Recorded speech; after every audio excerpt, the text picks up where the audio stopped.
Quick to Duck is coming to Netflix, pay-per-view, Walmart, Redbox. Are all those separate deals, or is that all through sort of one distributor? Yeah, that's through one distributor. Yeah. And so, what was like the first things you had to do to sort of set up these deals? I re-edited the film. I did a whole new edit of the film. Well, I went and had a meeting with the distributor, and signed a contract after I had it looked at, and then the work started. As far as what the work that needed to be done on my end, which was more than I imagined it was, but I learned so much when I got here, and so they told me that I needed to put the name in the first 5 minutes for the television people to see it instantly, so they'll buy it, and they couldn't figure out a way to do it, and they said, if you can figure out a way to make this work, it'd be better. So I got a hold of it, and I did another edit of it where I was able to do that. But then I went like, oh my God, I really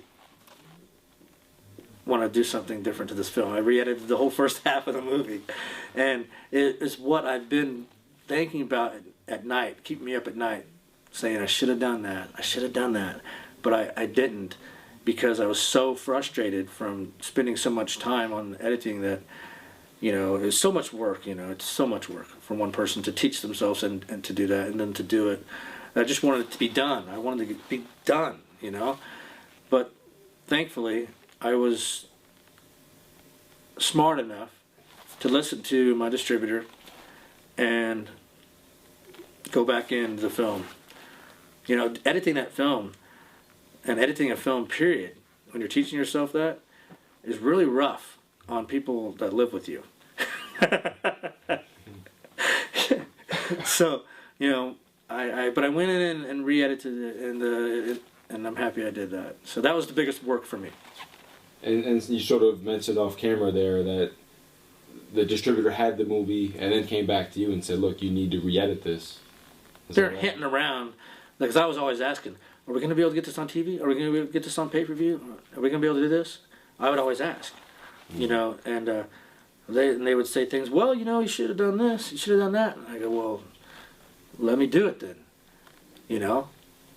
and I did it. It's so much better now. So knowing these lessons that you've now gained from sort of making this film and distributing this film, I know you said now you're working on a new action drama. What sort of lessons have you learned that you're now applying to this next project? Well, my distributor taught me that I could write characters, the type of characters I like to write, and put them in a genre-based type of film. And I listened to him, and I thank him for that. And so the project I wrote, is an action drama, like you said, and it's called The Guide. You want me to talk about that? Yeah, please. Tell us about The Guide.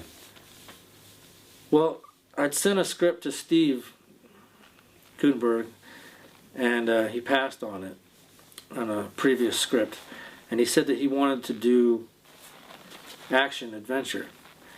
So I had this being told to me, and I also had my distributor telling me that I need to write something not so Fellini type, weird type of, which I think it's pretty straightforward if you ask me. There's just a few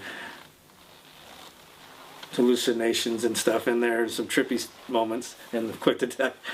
But I had all these people telling me I need to do this, so I did it, and it seemed to work out, because it's gotten me talking to a lot of people about the new project, and it has Steve wanting to do the next project as the lead, okay? And so The Guide, is set to go, we're almost got a few other things we got to put together, and it's about this ex-Arena Football League player, right? And he had joined the Marines when he was younger, because he didn't have a college scholarship, so he was in the Marine Reserves, right? And his football career is coming to an end, and he's still in the reserves, you know, and his football teams keep folding, you know, arena football. Those guys don't make a lot of money. On average, it's around 20 grand a year.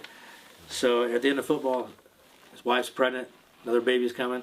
What am I going to do? He joins full time right before 9/11.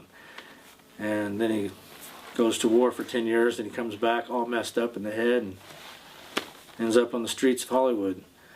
And I don't want to tell the whole movie, but he gets a job as a tour guide, and some crazy things happen, and he has to do what heroes do after he gets the help he needs. So it's a hero in need of help is the film. It's about a guy. It kind of reminds me of Rocky.